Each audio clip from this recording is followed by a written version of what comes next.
Hey, what's going on, guys? James here, bringing you another YouTube video, and as you can see, this is a different setup. I've got the webcam and the mic in different places, and I just want to try something completely different here. I'm recording this on April 5th, Friday, April 5th. Tonight, NXT TakeOver is on right now, and a little bit before NXT TakeOver, we saw the finals of the $1 Million Challenge, the $1 Million Tower, and it was such a letdown. I can't even hide it. I can't even, pretend to be excited about it. It was such a letdown. It was such a mediocre attempt. Because, okay, so a guy that was going by the name Golden Voice, I believe it is. He was decked out in all gold. He had, I can't remember what they referred to him as, but he was backed by The Miz. He and The Miz were healing it up. They were he was full gimmicked out. It was very, very good in terms of that, and the fact that he was willing to go out in front of the NXT TakeOver crowd, people who were actually there for TakeOver, and be willing to be full gimmicked out, being a heel, and I have mass respects for the guy for that, because I probably would have healed it up in the promo if I actually would have sent one, but when I actually got there, I'd probably been one of the most respectful people you could ever meet. But say that's the thing. He was full gimmicked out. I have major respect for him for that.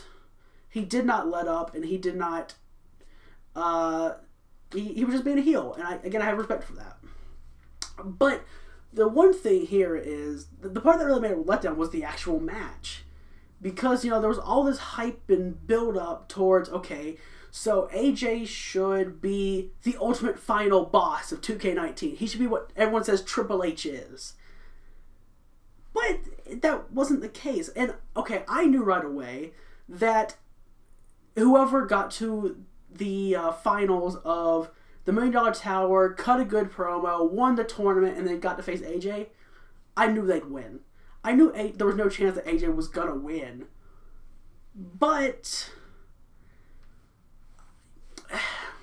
I don't know. It's so interesting to try and comprehend this right now, because I expected more. The guy went out there and he played as Brock Lesnar, and okay.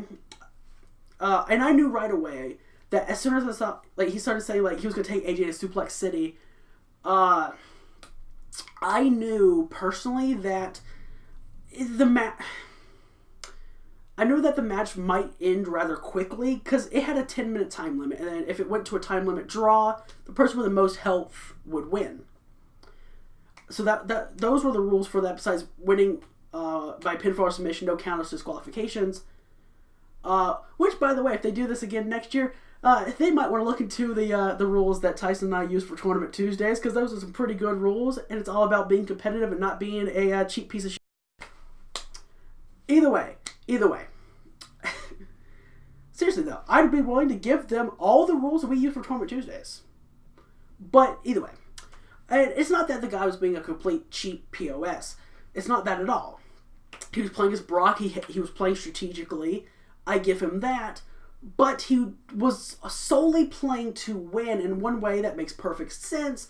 But in another way, I'm sure everyone watching, or everyone who was invested in the $1 Million Challenge to begin with, wanted more.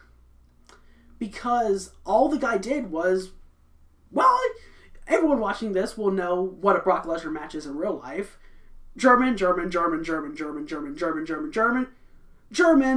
F5, maybe another F5, and maybe if you're lucky, or unlucky, a third F5, and match is over, It's nothing but Germans and F5s, and that's exactly what the guy did. Was just nothing but Germans and F5s. He really did spam the German a lot, and of course, in the WWE Games community, what most people, I feel like to call that is the online kid. Except this was a grown man. Either way.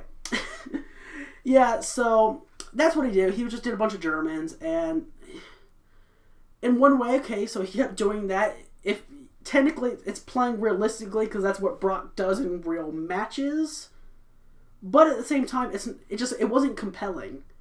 AJ, he got a mid-move reversal in, but then AJ taunted, and the taunt took too long because Brock just got up, essentially no-selling the mid-move reversal.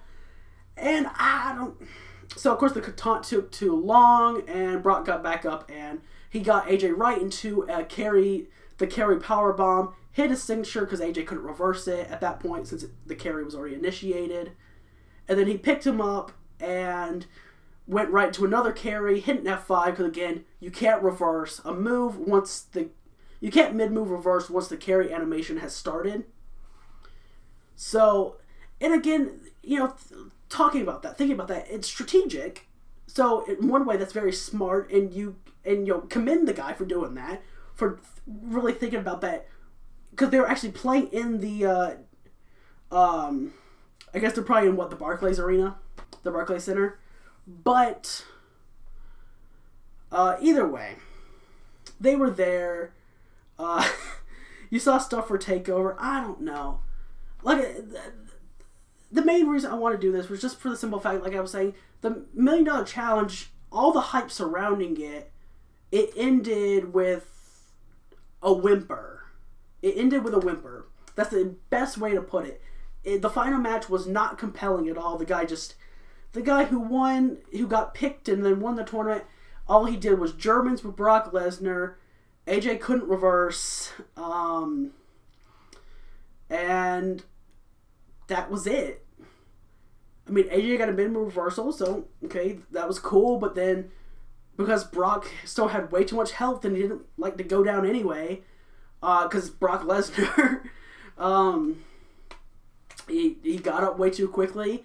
AJ was taunting after the mid-move reversal, and he got, of course, carry position, powerbomb, carry position, F5, 1, 2, 3. And there's nothing else to say about it. It's just, like I said, it was not compelling. The final match, despite the build-up, ended with a whimper.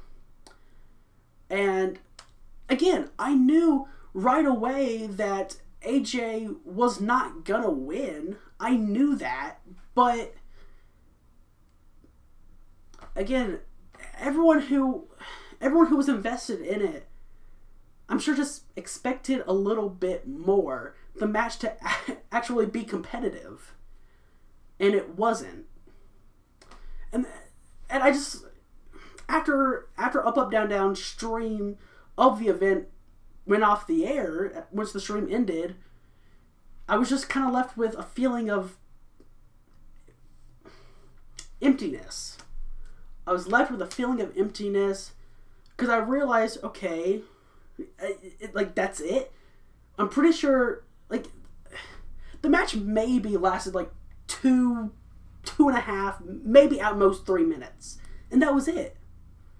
There was nothing of substance to the win. So the guy won, he got the $1 million check.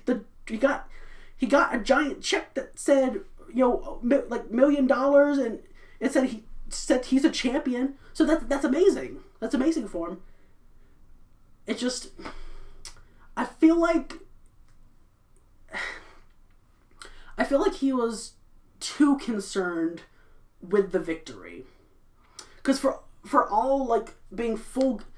Okay, so being full gimmicked out and being a heel and putting all this work into kind of, playing up this persona and not giving a damn what anyone in the arena, any of the fans in the arena were saying, everyone saying, AJ, AJ, AJ, and all of that, you're not giving a damn, playing it up, being a heel, like I said so many times before in this video, you're putting all this time and effort into, building up this persona, but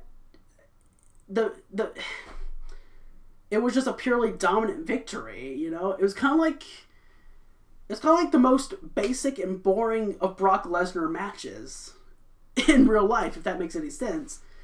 It's just, you go in, Brock gives you exactly what you expect with a dominant victory, and you leave more than likely not impressed and just with a feeling of emptiness and, curiosity of when the hell is Brock going to finally lose the damn Universal title that he doesn't fucking deserve. I'm sorry. But that I don't know.